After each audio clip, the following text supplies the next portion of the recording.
Halo guys, David di sini dan ini adalah Samsung Galaxy J5 2016. Tahun lalu kita sudah ketemu dengan kakaknya, J5. Dan itu HP yang sangat populer kalau kita lihat dari jumlah views reviewnya di channel ini atau channel lain. Enggak heran, harga HP-nya yang 2 jutaan sudah pas banget dengan budget rata-rata konsumen HP. Setidaknya yang saya kenal. Tahun ini Samsung mencoba ngelanjutin cerita itu dengan merilis J5 2016.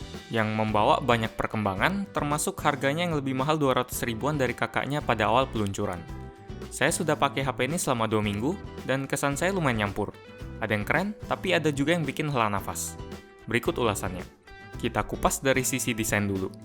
Desain dari J5 2016 terlihat seperti gabungan dari semua seri HP Samsung yang ada. Bagian yang bagus-bagusnya diambil, dan diterapin di HP ini. Di bagian depan kita akan menemukan layout yang Samsung banget dengan 3 tombol di bagian bawah dan logo Samsung di bagian atas, yang ditemani dengan kamera depan, earpiece, proximity sensor, dan LED flash. Ya, LED flash. Fitur ini termasuk baru karena Samsung kelihatan mau lebih serius narik konsumen yang gemar selfie. Untuk penggunaannya akan kita bahas nanti. Di bagian sisinya, J5 2016 sudah nggak pakai plastik yang nyamar jadi logam lagi. Kali ini bahannya sudah logam beneran, dan feel-nya mantep banget. HP ini jadi terasa lebih solid di tangan, dan penampilannya jadi lebih cakep di mata. Feel mantep juga semakin terasa karena logam bagian kiri dan kanannya dibuat rata, tapi membulat ke bagian atas dan bawah sehingga mirip dengan Samsung seri A. Tapi perlu jadi catatan kalau kualitas logam yang dipakai di seri J masih kalah sama seri A, jadi feel-nya nggak bakal terasa sama.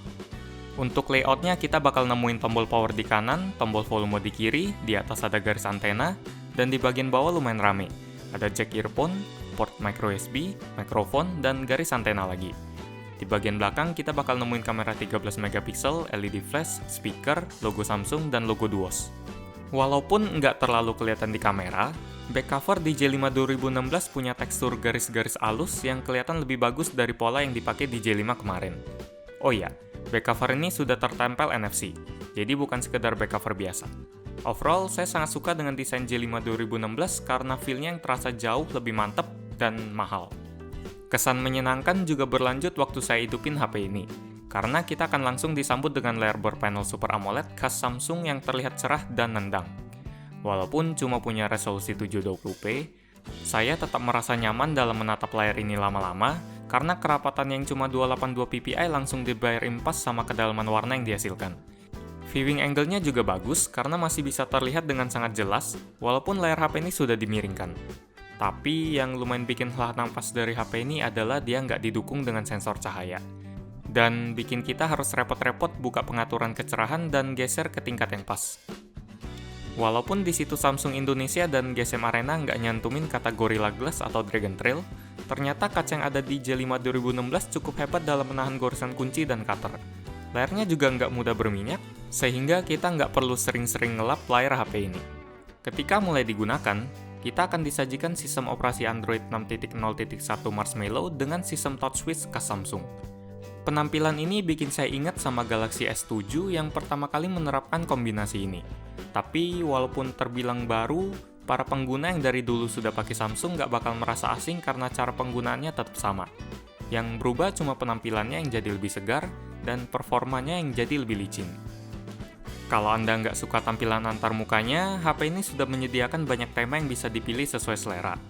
Tapi buat saya sih nggak terlalu berguna karena saya lebih suka penampilan bawaan. Atau lebih tepatnya, saya males cari-cari tema yang baru. Paling banter cuma ganti wallpaper. Sebelum kita bahas performanya lebih detail, kita lihat dulu spesifikasi mesin di balik HP ini, yang di atas kertas sama sekali nggak mengesankan. J5 2016 menggunakan prosesor quad-core Snapdragon 410 dengan kecepatan 1,2 GHz dan ditemani dengan GPU Adreno 306. Untuk RAM, HP ini memiliki kapasitas 2 GB dan memori internal yang kapasitasnya 16 GB. Kapasitas ini masih bisa ditambah sampai 256 GB pakai kartu microSD. Untuk matanya, HP ini menggunakan resolusi 13 megapiksel untuk kamera belakang dan 5 megapiksel untuk kamera depan. Semuanya sudah ditemani LED flash. Semua mesin di HP ini dijalankan oleh tenaga yang bersumber dari baterai 3100 mAh. Performa baterai ini bikin saya cukup terkesan karena bisa bertahan hingga 1,5 hari lebih dalam pemakaian normal. Bahkan screen on time-nya bisa tembus 6 jam. Tapi kalau sudah dihubungkan dengan smartwatch seperti ZenWatch contohnya, jangan harap bisa tembus 1 hari. karena harus selalu terhubung dan daya yang dibutuhkan jadi lebih besar. Screen on time-nya cuma sekitar 3 jam. Masih ngomongin hardware, sensor yang ada di HP dual SIM ini bener-bener pelit, kalau nggak bisa dibilang keterlaluan. Untuk HP dengan harga 3 juta di tahun 2016, rasanya aneh kalau HP ini cuma punya sensor accelerometer, proximity, dan suara. Nggak ada sensor cahaya, sensor orientasi, sampai sensor gyro. Lampu LED notifikasi juga nggak ada. Mungkin kita harus tunggu 2-3 tahun lagi sampai seri J punya sensor-sensor itu. Buat sekarang, ya kita harus nerima kenyataan aja. Untungnya, spesifikasi yang rendah dikombinasikan dengan sensor yang minim tadi nggak nular ke performanya. Bahkan performa di J5 2016 jadi salah satu aspek yang sangat berkesan buat saya, karena licin banget. Responnya begitu cepat dan pindah dari satu aplikasi ke aplikasi lain juga terasa mulus. Nggak pakai patah karena manajemen RAM-nya yang oke banget.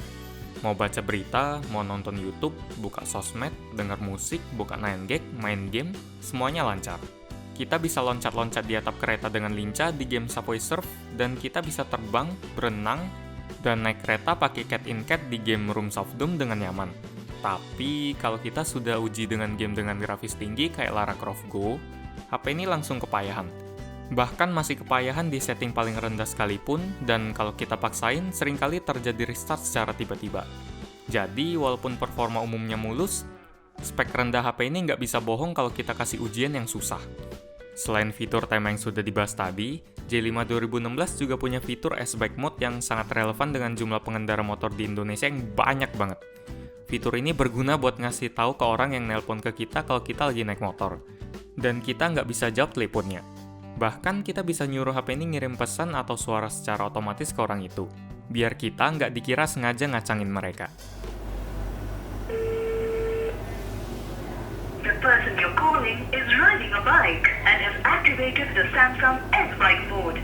If your call is urgent and you want the person to stop and take your call, press 1.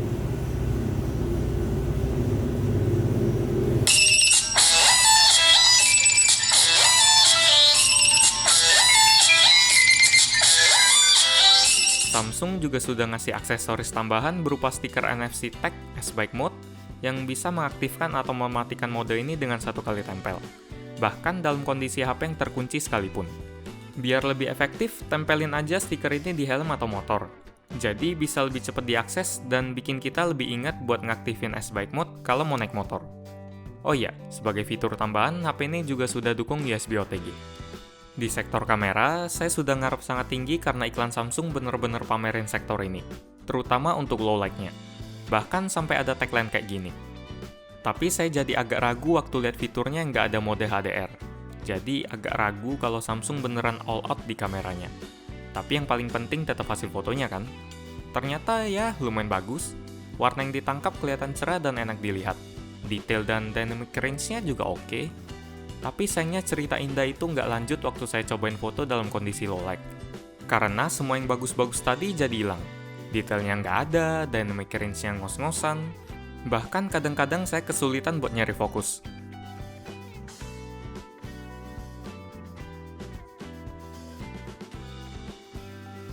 Salah satu fitur baru buat kamera di J5 2016 adalah LED flash di bagian depan. Yang agak aneh karena nyala terus waktu diaktifkan. Biasanya LED flash cuma nyala waktu kita neken shutter, biar mata kita nggak silau waktu lagi cari posisi foto yang bagus.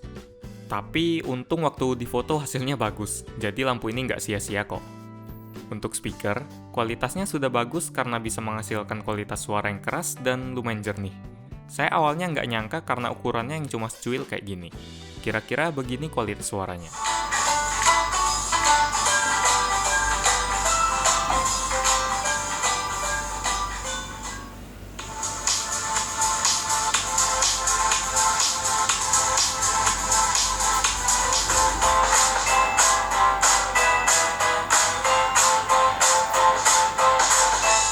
Sebagai kesimpulan, Samsung Galaxy J5 2016 adalah HP yang sangat cocok untuk Anda yang lebih mentingin pengalaman penggunaan semaksimal mungkin.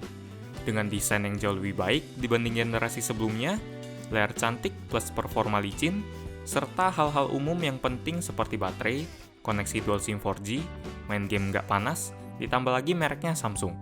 Membuat HP ini patut saya rekomendasikan bagi 80% orang yang saya kenal. Tapi, buat Anda yang mayoritas penggunaannya dialokasikan buat main game berat, atau sering foto-foto dalam kondisi low light, saya sama sekali nggak ngerekomendasiin HP ini, karena Anda pasti akan kecewa. Selain itu, HP ini juga nggak recommended buat Anda yang mendewakan spek di atas kertas, karena HP ini menyedihkan, terutama di bagian sensor. Kalau saya sendiri sih, saya suka sama HP ini. Tapi sering hela nafas waktu lihat sensornya sama waktu susah nyari fokus dikala mau motret low light. Demikian review gadgetin untuk Samsung Galaxy J5 2016. Like jika Anda suka dengan video ini, dislike jika tidak suka, atau tuliskan komentar Anda di bawah kalau like atau dislike saja nggak cukup buat ngasih pendapat Anda. Dan jangan lupa buat share dan subscribe bagian yang belum. Terima kasih sudah menonton dan kita ketemu lagi di video selanjutnya. Yo!